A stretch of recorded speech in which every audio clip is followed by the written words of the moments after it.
our shows, which run every third Friday of the month from 7 to 8 p.m. I'm a licensed medical herbalist who trained in England and graduated there with a master's degree in herbal medicine. I run a clinic in Garberville where I consult with clients about a wide range of conditions and recommend herbal medicine and dietary advice. So you're listening to Ask Your Herb Doctor on KMUD Garberville 91.1 FM, and from 7:30 until the end of the show at 8 o'clock, you're invited to call in with any questions either related or unrelated to this month's subject, an ongoing subject perhaps, of the use of urea in the treatment of various pathologies. We're also going to get into a recapitulation, if you like, about isoflavones, soy products, etc., things that are touted as being healthful, and where the mistakes have come from, because I know Dr. Peat has at length discussed various of these subjects, and there is no science behind it, so but unfortunately there's still portrayed in the mainstream as very healthful, along with the fish oil. So we're going to get into that later on after the topic of urea in the treatment of disease. For those of you who are calling outside the area, the show is live, and from 7:30 until 8 o'clock we take callers who'd like to pose questions to Dr. Peat, either related to this month's subject, or if indeed they have other questions health-related that they'd like to ask Dr. Peat, then they're also welcome to do that. So the number, if they live outside the area, the toll-free number, is 1-800-KMUD-RAD, which is 1-800-568-3723. For those in the local area, the 707 area code at least, the number is 923-3911. And I can be reached toll-free on 1-888-WBM-HERB for consultations or any other further information, Monday through Friday, regular business hours. Okay, so Dr. Peat, are you with us? Yes. Oh, hi. Thanks for joining us. So, again, as always, perhaps for those people who might have just tuned in for the first time, or for people that may have only heard of you once or twice, as well as those who are regular listeners to your show, would you just discuss your professional and academic background and how it's brought you to where you're at now?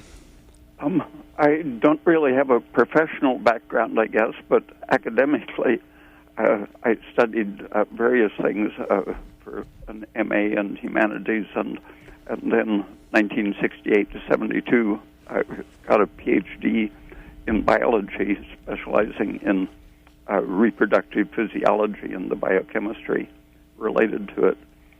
But I've been talking to lots of people about biological ideas for about 50 years, and so my education comes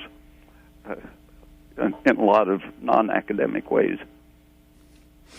Okay, so I know that you're constantly researching both old as well as novel breakthroughs in the interpretation of disease and the approach to disease, which is less than mainstream medical approaches, because the science very often has a different perspective to which I think most people are subject in medicine per se. That is to say, I think sometimes the truth of trials and research that's done isn't always brought out to the public, certainly not in a timely manner. Maybe 20 or 30 years later, we begin to see the revelations from that initial research, and it comes to the attention of people, a bit like the U-turn, if you like, on the polyunsaturated oils that now are recognized as being negative for a person's health, rather than the financially viable, positive health benefits. So I think for this month, we talked about it a little while ago, last month or in December's show, about the treatment of urea in cancer, specifically with reference to a Dr. Evangelos Danopoulos, a Greek medical doctor who actually was, I think he was conferred an honorary professorship. I think they know him now on the internet as Professor Danopoulos. But ultimately, he published quite a few peer-reviewed papers in respected medical journals, those being things like The Lancet and in the journal Clinical Oncology. One particularly I know we're probably going to quote from, or you're probably going to quote from too, that were published in 1983, and he did some research prior to that in the late 70s. So some of the questions on urea and how a simple compound like urea that's totally non-toxic, extremely inexpensive and very well tolerated by all the people that were using it and people that use it per se around the world for various things from skin conditions to these cancers that we'll talk about. What are your interpretations of the mechanism by which urea is affecting this anti-cancer activity? And then we'll get into some of the outright experiments that were done. I think one of the essential things is that it inhibits nitric oxide formation, and nitric oxide formation is probably the main means by which stress of any kind can turn off oxidative energy production. And so anything that will turn off nitric oxide excess will restore energy production. And restoring energy production has all kinds of even structural ramifications. The constant consumption of oxygen is maintaining and renewing the microscopic structure of a cell. The membrane people about 50 years ago were arguing that the membrane is semi-permeable and it has to have pumps and cell energy has to run those pumps. But in fact, there are no demonstrated pumps, and the pumps that they postulated would take many times more energy than the cell could ever produce. So the cell is doing something with its energy very different from maintaining osmotic balance. It's maintaining the structure in an atomically fine sense, structure right down to the electronic relations of atoms to each other. And it's this kind of balance that urea participates in directly, as well as helping to prevent the loss of the oxidative production of energy. So the energy produces this structure which has all of the properties of life, and urea fits into that in a unique way, so that the normal amount in the blood is just a few milligrams per 100 cc's of blood, but you can increase that to 1,000 milligrams to 100, almost 1% of the blood, without disturbing things physiologically. And Danopoulos found that when he got the blood level up to at least 85 milligrams percent, more than 10 times the normal amount, the cancers would start disappearing. And so it's a matter of concentration. Even before that concentration, it will have shut down the production and action of nitric oxide. But then it has these structure stabilizing effects. It fits right into the way water is structured, and it increases the ability of the cell's natural hormones to structure the water and protein system the way the cell wants to structure it. So it's like urea is supporting what the cell wants to do, even when it's at these extremely high concentrations.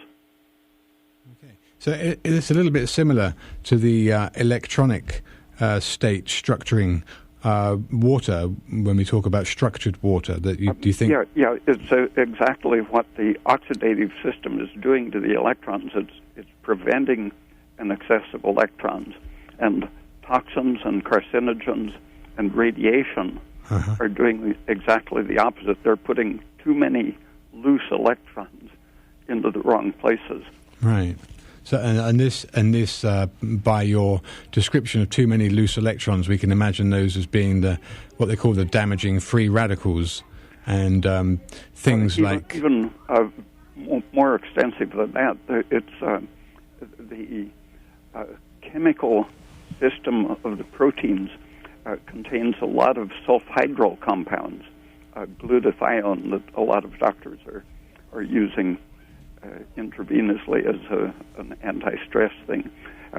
This is a sulfur compound maintained by energy-rich fuel molecules, but it maintains a certain degree of oxidation in balance with sulfhydryl groups attached to the proteins. And the proteins they're like a reservoir of electrons at the right energy level. And the oxygen metabolism, besides providing ATP and other forms of energy, is preventing an overflow of loose electrons getting into the structure of the proteins. And too many electrons will de-differentiate the cell, move it towards non-oxidative energy production and the formation of lactic acid, which can start vicious circles. Right. Okay, because I know I read several abstracts, if you like, or published pieces of work done with various groups of people with cancers. I know he worked on liver cancer, was something I believe we brought out 2 months ago. The treatment and approach to liver cancer with urea. I know he worked a lot with people that had liver primaries and or secondaries. But the ocular cancers, the cancers of the eye, the melanomas, and the basal cell carcinomas, that was pretty interesting, the way urea, again, was used in the treatment of those ocular cancers. And his articles on that have photographs that show very vividly the correction, the elimination of the cancer and restoration of normal tissue. And one of the interesting things about urea is that at these very high concentrations, it is so stabilizing to normal tissue that it prevents the formation of deforming scars. In a 1935 publication, someone was describing its use in treating wounds of all kinds, packing crystals right into the wound or the ulcer or whatever was an open damage to the organism. Okay.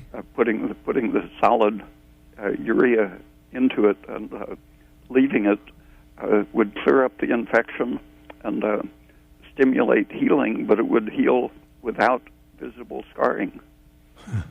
And I read that it promoted a fairly rapid granulation tissue in the wounds, and that was part of its mechanism by which it achieved such good wound healing. I was seeing a story about an African spiny mouse that can regenerate its tissue very quickly. Like they mentioned that punching a hole in the skin, it could close the wound by almost 2/3 in the first day. Wow. And in 3 or 4 days, the wound would be healed without a scar.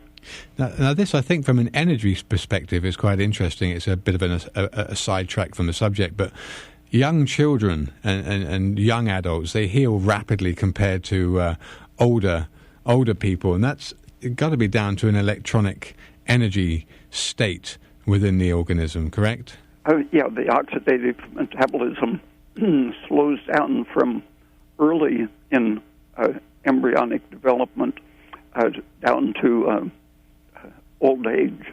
There's a steady decrease of oxidative metabolism. Yeah, it's the downfall of all of us who are gradually aging.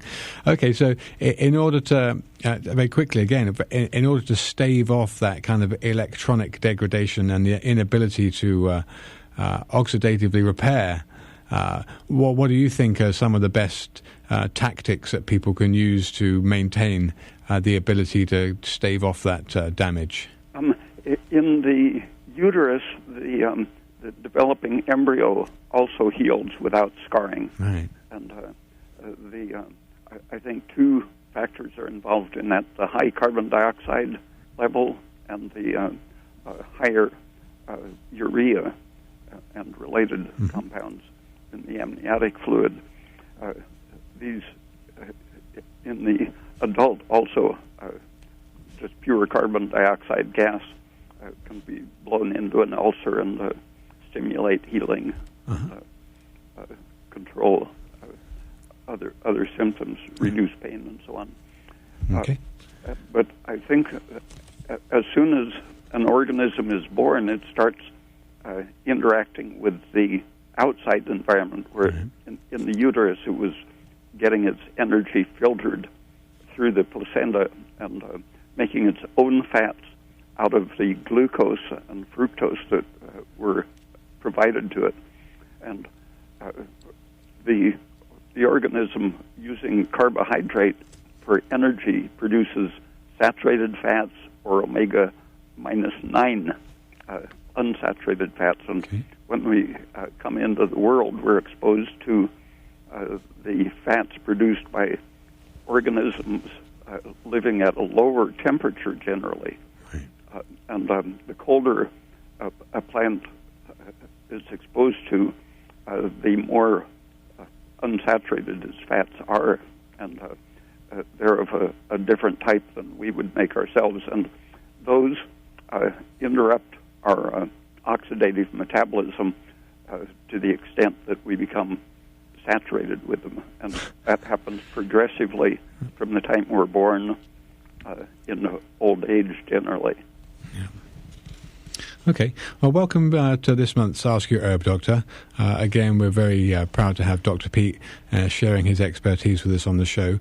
From 7:30 to 8 o'clock, you're invited to call in with any questions, either related or unrelated to this month's subject of urea and the treatment of cancers with urea.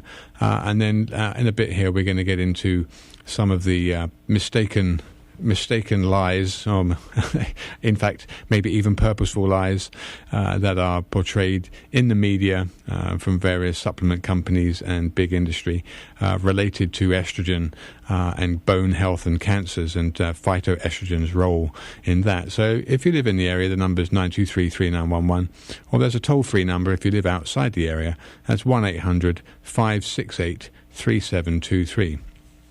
So, Dr. Peat, just going back to Dr. Danopoulos' work with cancer, he had quite a few cases actually of cancers that were completely healed, and I just find it so shocking when here is scientific evidence, peer-reviewed, in scientific magazines that are portraying various other experiments from drug companies and or individual research from universities that showed what happened.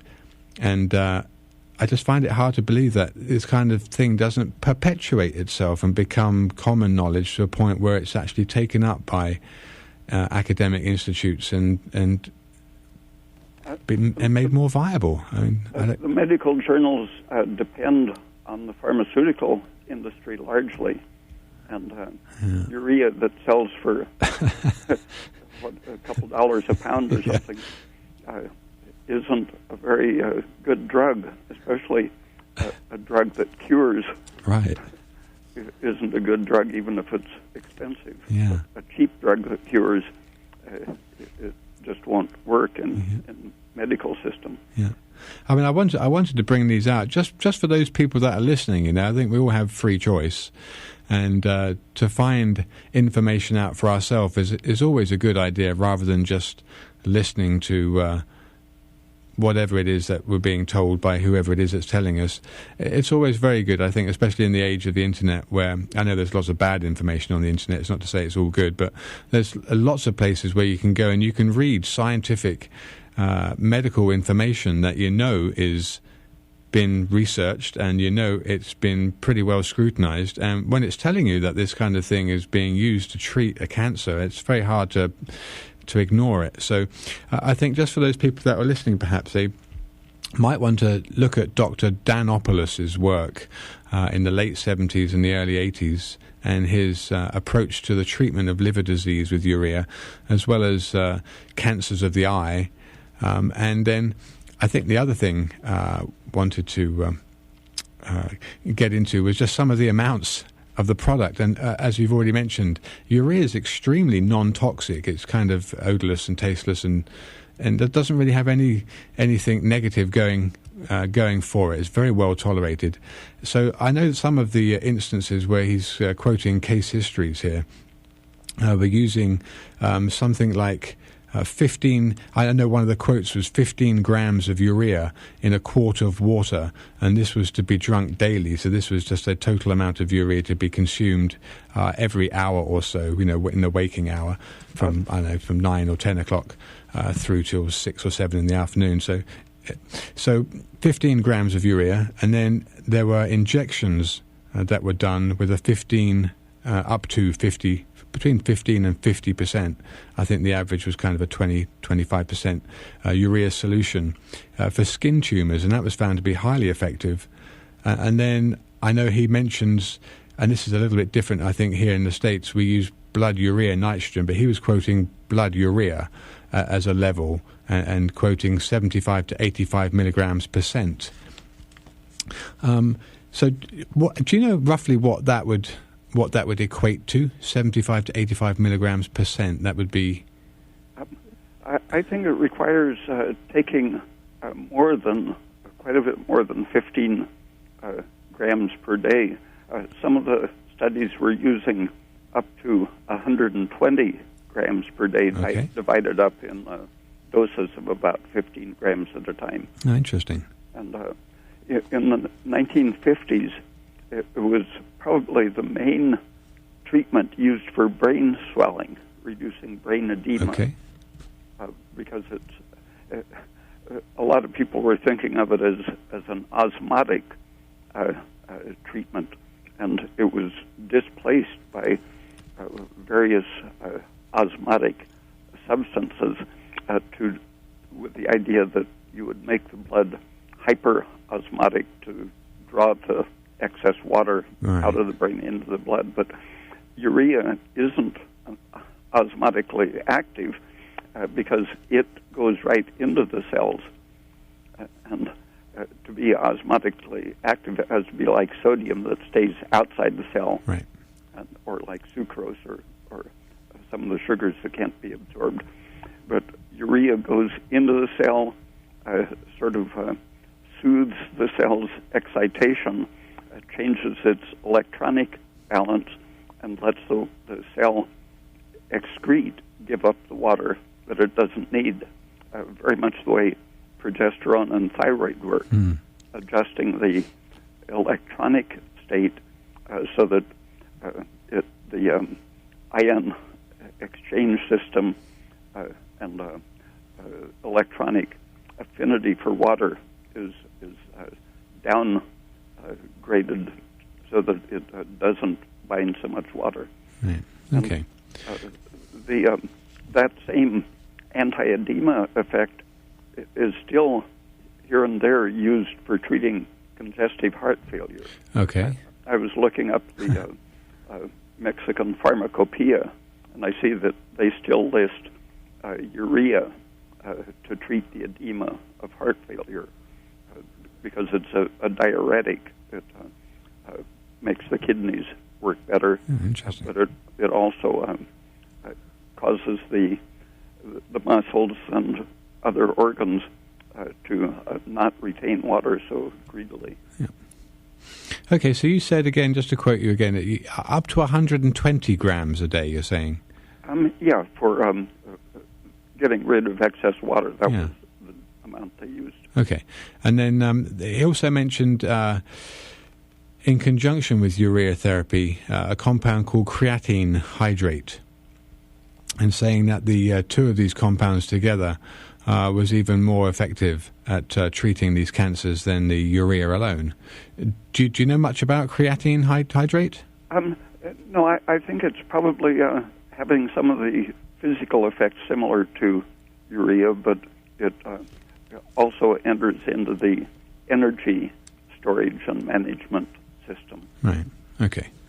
All right. So for those of you who are listening, like I said, you can look on the internet, type in Dr. or Professor Evangelos Danopoulos, and you can read all about his work with liver cancer, eye cancers, and other skin cancers with the treatment of urea. So it might well be worth some people who have a compunction to do it, take a look.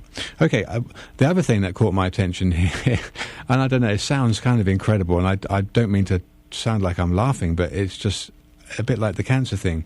It's just hard to imagine that these things can go by and not make a big dent or a big impact, because the next statement was the common white and brown mushrooms, and we're going to get into aromatase and breast cancer in a bit here with the discussion on isoflavones and soy and why what they tell you is not the truth, actually, and this is the fact. But the use of white and brown mushrooms to inhibit aromatase and prevent breast cell proliferation. They were talking about 10 grams of mushroom a day.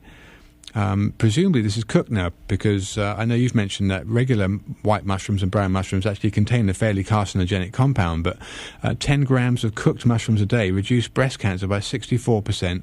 And then with the addition of a daily gram of green tea leaves, which all those health-conscious people have probably heard about the antioxidant benefits of green tea. With the addition of a single gram of green tea leaves, they got up to 89% reduction in breast cancer.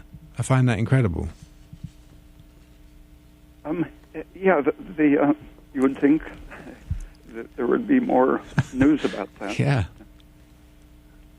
Okay. Anyway, so that's a couple of things that I wanted to bring out. We do have a couple of people, I think, who are waiting to take questions. So with the engineer here, I think he's going to be passing those people on to us here any minute. Yeah, so I think we have a caller here. You're on the air, and where are you from? This is David from Missouri. Oh, hey, David. What's your question? Well, when you were talking about urea, it seems like through the years I've read about indigenous people around the world actually using urine products right. for medicinal purposes. Mm-hmm. Do you think why they intuitively knew that somehow that was the urea within the urine had healing properties? Yeah. Because those people are probably in a much cleaner environment, it could be possibly safe.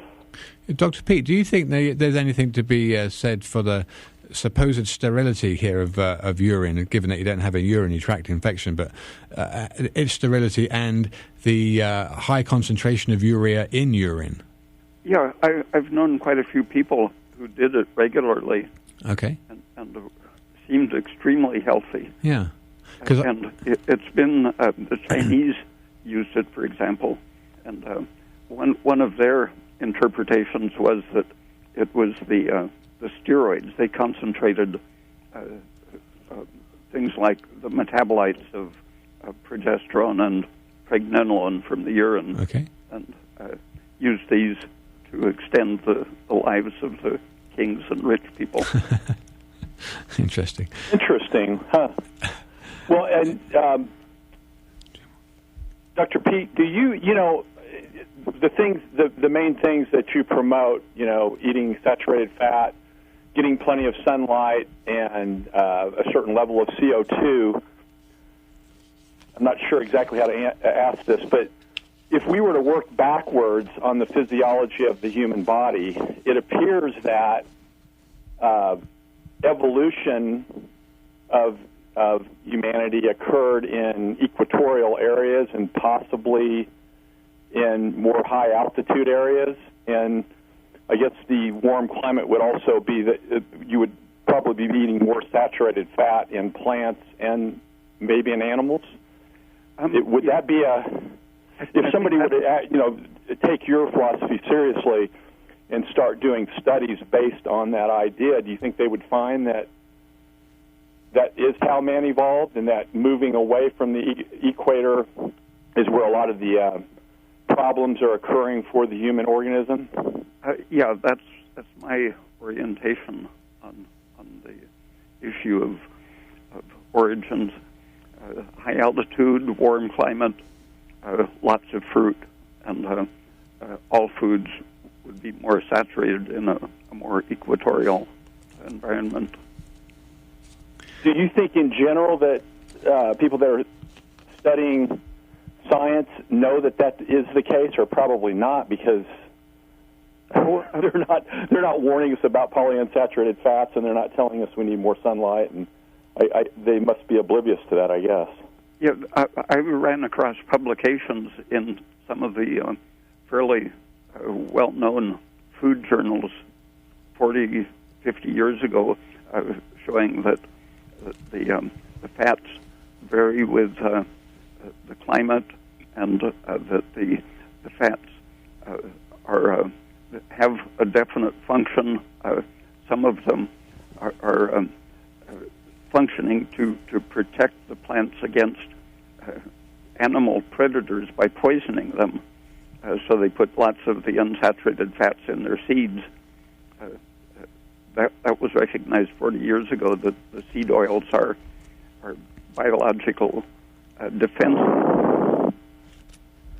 It almost seems like if somebody kept in their mind that we did evolve from an equatorial area, and that we do need lots of sunlight, and we do need certain types of food, that it could actually kind of guide you. It's like so many people just don't get it, that they're not getting enough sunlight when they're further north, and it's almost like if they were reminded that your organism actually is adapted to a equatorial situation, that they would think more about that.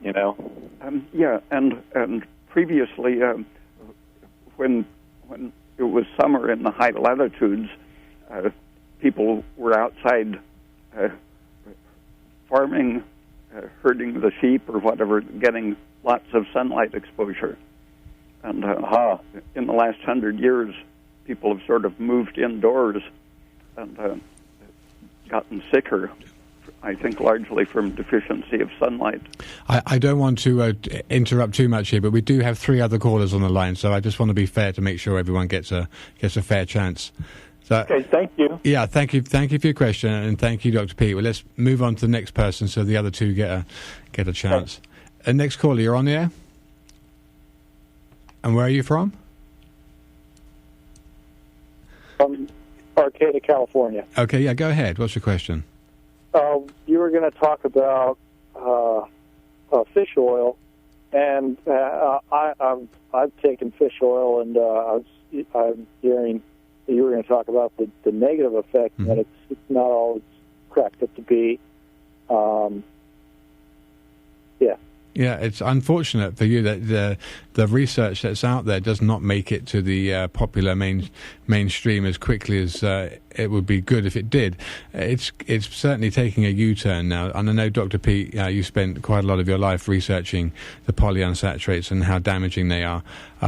If you want to briefly give the gentleman caller a synopsis of the polyunsaturated, especially the fish oil, and how damaging it is for you, I think it would be good for him to hear that. The majority of the oils that we store are unsaturated. Our cells prefer to oxidize saturated fats, and so even when we eat a mixed fat diet, our tissues with aging tend to load up on the unsaturated. And the N-3 fats, the double bonds are farther from the acidic end, which is what is handled biologically, and the acid end protects against oxidation. So the N-3 fats are more unstable in the presence of oxygen, and so we don't store so much of those. So with aging, our bloodstream, every time we're slightly stressed, our bloodstream gets a fairly high concentration of N-6 fatty acids, which produce the toxic prostaglandins that produce brain cell damage and inflammation and so on. And so if you take a meal of fish or eat some fish oil, these oxidize very quickly and form compounds that will interfere with the formation of prostaglandins. But in doing that, they're also suppressing the immune system, but you get temporary relief to the extent that you're overloaded with the most toxic N-6 fatty acids. So people experience some relief of inflammation when they take fish oil, but in the long run, that's doing its own damage because it's so highly oxidizable. In some experiments, the N-3 fats increased the metastatic spread of cancer cells. Okay, did you get that, caller? Yes, I did. What would you recommend for as something that would a substance that we take that would promote healthy brain function, or maybe even the regeneration of brain cells and that instead of fish oil? Well, I know that Dr. Peat definitely espouses the saturated fats as very protective, both stabilizing cell membranes and being cardiovascularly protective, which is not what you'll hear if you read the newspapers or magazine articles. But in terms of anti-inflammatory effects, the saturated fats are definitely better, and for brain function, for stabilizing the membranes in brains, that the saturated fats are certainly going to be the protective compounds. So coconut oil, palm oil, butter, animal fat, and I've got to say a caveat to add to the statement: animal fat. You need to make sure the animals are certified organic, otherwise most of all the residues of whatever pesticides or hormones or antibiotics they're treated with will wind up in their fat, so you don't want to eat the fat of a non-organic animal. And it depends on what fat the animals were being fed. Right. Chickens are highly polyunsaturated. Pork for the last 50 years has been very full of polyunsaturated fats, even though lots of science papers are treating lard as a saturated fat with 35% or so of PUFA in it. It's definitely a risky fat. Okay, so we do have 3 more callers on the line, Dr. Peat, so thank you for your caller, and let's move on to the next callers. So next one, you're on the air. Where are you from? Hello? Is it me? Yeah, you're on the air. Where are you from? All right. Up on Bell Springs. Okay, fairly local. What's your question? Okay, my question has to do with breast health, and I know you're going to address that in the future on the program.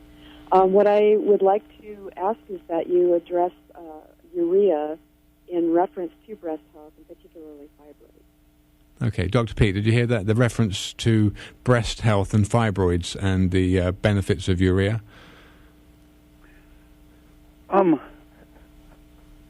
don't know of any particular treatments or programs for those with urea, but the diet that favors the formation of urea rather than its antithesis, nitric oxide. It happens that the amino acid arginine can either form nitric oxide or urea, and irritants, anything toxic, tends to shift it away from forming urea and going to nitric oxide. So avoiding the polyunsaturated fats helps you maintain the proper amount of urea formation. Okay, because caller, I don't know if you heard the earlier part of the show, I wasn't making a reference, or we weren't making references to urea specifically to breast health, but we were, if we have the time here, enough, otherwise we'll do it next month, we were going to get into the common lies and mistakes that people are told about polyunsaturated oils and estrogen and its supposed health benefits, because there's plenty of scientific evidence to show that estrogen is actually very damaging, and that in terms of breast health and fibroids. I know, Dr. Peat, you would agree that estrogen is probably one of the main contributory factors for fibroids? Oh, definitely. Yeah. Low thyroid Yeah. Causes the ratio of estrogen to progesterone and androgens to be very high. And both endometriosis, uterine fibroids, and also breast fibrocystic disease, all of these go with high estrogen, low progesterone, and low thyroid function. Yep. Okay, caller, does that help in any way?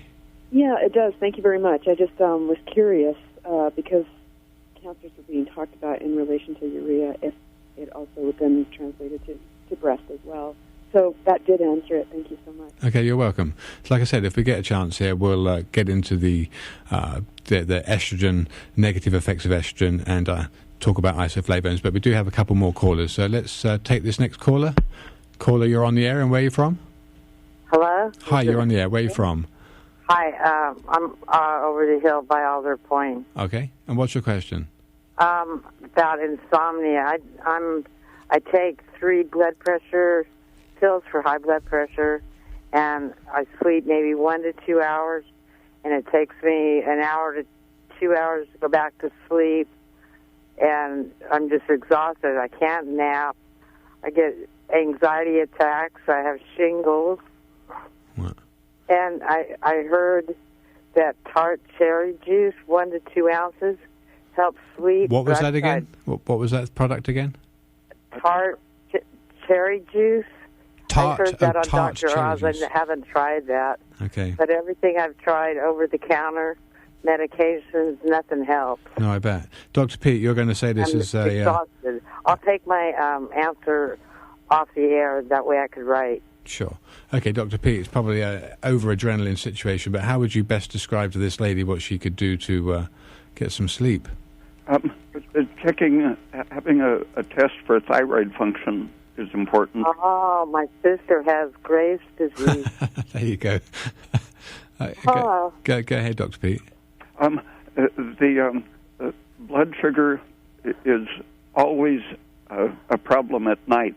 The effect of daylight is to maintain efficient oxidative metabolism, and just 15 minutes of darkness is enough to lower the efficiency of mitochondrial respiration. And so keeping very bright lights right up until bedtime will minimize the fall of blood sugar, but having a carbohydrate meal late in the afternoon or before bed, a glass of orange juice or milk with honey. Sometimes the dose of sugar is enough to put you to sleep for an hour and a half or 2 hours, and it takes time for the liver to start storing glycogen, so it's good to have another glass ready for when you wake up. Have another dose of orange juice or milk and sugar. And salty snacks at bedtime help to stabilize the blood sugar and energy production. So like milk and maybe salty tortilla chips or puffed pork rinds, something, a salty snack as well as... Even with high blood pressure? Think it's okay? They got it so low now. You have to take into account what drug you're taking, but vitamin K is a very important nutrient for regulating blood sugar, blood calcium, and blood pressure. I've known people who, in a week or two, lowered their blood pressure by 100 points. 240 to 140 or systolic pressure. Really? From taking vitamin K? Yeah. And so you have to, if you're already at normal blood pressure, you have to be cautious and watch what's happening if you supplement large amounts of vitamin K. How much would I take in milligrams?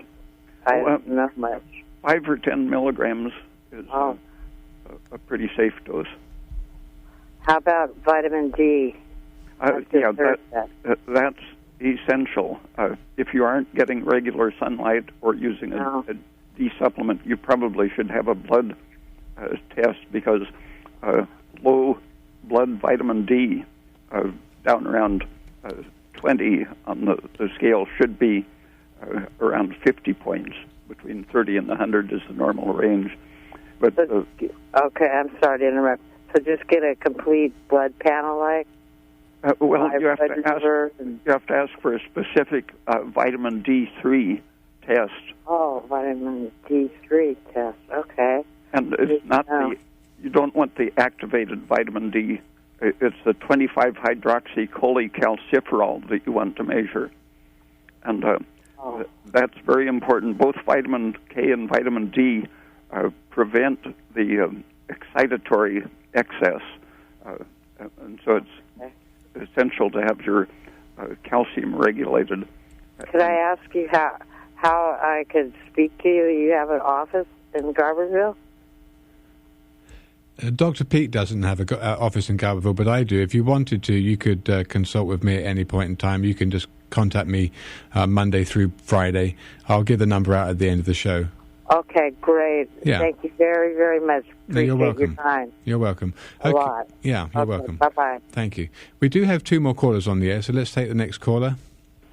Caller, you're on the air. And where are you from? Hi, you're on the air. Okay, I've got a couple of questions. One, I want to know about this urea, if it's so good for cancer, and you say even cancer of the liver. I know liver cancer is very difficult to treat. Why is this not a more popular treatment? Yeah, it's a good question. I don't know. It's I don't want to say it's conspiracy, but I think sometimes simple things get buried, and I think the truth of that is that when things are so simple, they'll quickly get buried under a pile of papers that are supporting the latest and greatest treatments. And as we know, there is no real treatment for cancer. I think the cancer industry probably has one of the worst track records going for cures. So. Well, it seems like, I have a friend that got over cancer with radiation and chemotherapy, and she beat it, and she had a couple of large tumors. So these things do work, maybe not always 100%, but more than they used to. Yeah, I think there's lots of things to look out for, though, in terms of relapses with initial treatments. But that's not to say that everybody, it gets a relapse and ends up with cancer down the line. The 5-year mortality for cancers are post-operative are pretty poor in most cases. There are not many cancers that have that truly resolved. Well, they get a little time anyway. If they don't do anything, they die. Well, yeah. Now, the other thing I wanted to know is I was taking something called glucosamine MSM for joint flexibility. What is this MSM? Do you know what that is? They said it was a sulfur that your cells needed or something. Is that important to take as a supplement? It is a sulfur compound, but I don't know Dr. Peat. Dr. Peat, what do you have to say about MSM? I think you should be very cautious and read some of the actual research articles on PubMed about it. And the glucosamine, or which was the... glucosamine with MSM. The glucosamine is... it's suspected of being a factor in creating diabetes if you take too much of it for too long. But what about the MSM? What is the problem with that? That it can be toxic in itself. Toxic how? And how much would that be? Because what they told me was that it was something that your cells needed to be healthy. No, cells definitely don't need it, but tolerated in fairly large amounts, but it can also be toxic in those amounts. Okay, so what are the amounts that are safe? Well, I wouldn't... You don't know? Okay, the other one thing I want to ask you, you were saying that fish oil is not so good, but what about, I heard that fish oil, like omega-3s, were really good for the heart. What do you think about that? No, the studies have all ended up pretty negative. What studies are negative?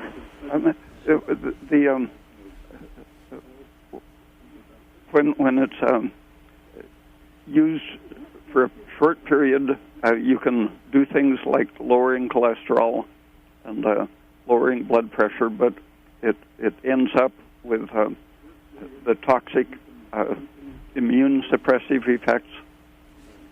And it also has thyroid suppressive effects, very negatively impacting the energy supply and the energy production. You're saying that the omega-3 lowers the thyroid function? Yeah, they're specifically thyrotoxic. So really? Yeah, I have to take thyroid.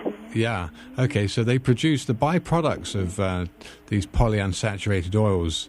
The lipofuscin is one of the main thyroid suppressive compounds, and indeed, as Dr. Peat says, whilst in the short term somebody who has plaque psoriasis may benefit from it, the actual reason for it is that the immune system itself is being impacted negatively and suppressed, and so therefore there's not such excitation going on with rapid cell turnover in the immune system. Well, why is it so popular? And it's so popular because it's an extremely profitable product. Like margarine? Okay, and one more thing, sesame tahini, that's made out of sesame seeds. Is that... the same problem. It's a liquid oil. It's polyunsaturated. People don't get oil out of nuts and seeds. It just doesn't happen. It's very small amounts, and so to consume either sesame or Brazil nut or peanut or whatever nut oil is consuming a lot of the product that you'd never normally get exposed to, and this is the whole rationale behind understanding the negative impacts of these oils. Is that so? You don't think that sesame seeds have good stuff for you? No, none of it. It's a very, very rancid, very easily rancified. They're extremely quickly oxidized and turn into a sticky goo on the top of the jar. Anybody can take the top of a canola jar or a fish oil bottle and you'll see how sticky it is, and that's because your oil's been so quickly oxidized. In your body, that same thing happens, and that oxidative damage is extremely damaging. Well, you can tell if it's rancid by the smell and the taste. It's very obvious. So coconut oil does not go rancid. You could keep coconut oil for years and it will not go rancid because it's so stable. Are any nuts good for you? Not really. Well, I think one of the only nuts maybe that might be worth a mention perhaps is the Mauna Loa produced macadamia nuts. Well, I was seeing on Dr. Oz and he said the cashew nuts were very healthy. No, unfortunately not. Okay. And what about CoQ10? Is that a good thing to take? Dr. Peat, what do you have to say about CoQ10? I think you I think it is good. Yeah. It's good. It works with vitamin K to stabilize energy production. Okay. Does vitamin K help vitamin D work better? They both do different things, but they regulate calcium, and vitamin K has that extra function of stabilizing energy and brain chemistry. All right. Well, thank you very much. Thank you. Bye-bye. Yeah, thank you. We do have another caller, but if we can get this next caller, next question asked and then answered in a couple of minutes, Dr. Peat, that would be great. Go ahead, caller. You're on the air. Where are you from? Yes, hello. I'm calling from Bellevue, Idaho, and I'd like to know, you've discussed how it takes 4 years to change the saturated fat ratio of your cells to a healthy range. What if you're overweight? Then does it take longer to achieve this healthy ratio? Yeah. So, okay, Dr. Peat, how would you suggest that somebody who was, I don't know that this person is, but if somebody was obese, for example, and they had all this excess body fat, which naturally would be pretty highly unsaturated, how would they go about changing the composition of their fat, not only by changing their diet to only include saturated fats, but how would they gently exercise and lose weight to do that safely? Having your thyroid at the right level is one thing, and supplementing vitamin E, because when you're losing stored fat, it's going to travel through your bloodstream, and so you want to have a steady supply of vitamin E coming in. Maybe 50 milligrams a day would help. And a lot of fruit, orange juice, for example, has safe antioxidants besides vitamin C that protect your blood vessels as the fat is being removed. And keeping your temperature steady at 98.6 or close to it during the daytime keeps you burning your energy productively rather than destructively. Okay. So, caller, there you go. There's well, then, as long as you retain the weight, then you still have an issue then with unsaturated fat cells. Is that correct? Yeah. When you lose the fat, you're going to expose your tissues to that polyunsaturated fat that is in storage. And if you keep your liver energetic with a good diet, enough protein, 80 to 100 grams a day of good protein, and keep your thyroid function up, your liver will be able to dispose of some of that unsaturated fat as a toxin without having to oxidize it. So gentle exercise, keep yourself warm, make sure your thyroid function's working well, consume saturated fats, lots of OJ and other fructose-containing fruits and or fruit juices to speed up your metabolism, and then coconut oil, obviously, as a thermogenic alternative to polyunsaturates as a saturated fat. Okay, well, unfortunately, that's all we have time for, so thanks for those people that have called in. I just want to give people a reminder of how they can find more of Dr. Peat's reference material on site. Thank you so much for joining us, Dr. Peat. Okay, thank you. Good night. Okay, so on the internet, www.raypeat.com, RAYPEAT.com. Lots of scholarly articles, fully referenced, research material. It's not hocus pocus, it's all research material. So just like Dr. Danopoulos with the stunning results with liver cancer as well as skin cancers and ocular cancers. There's lots of alternatives out there, and it's not wacko. It's just unfortunate it's not mainstream, but that's because it doesn't make too much money, I suspect. Anyway, for those of you who've joined us, thanks so much for tuning in. We'll be back next month, third Friday of the month from 7 till 8 p.m. My name's Andrew Murray. We can be reached 1-888-WBM-HERB for consultations or further questions Monday through Friday. Good night.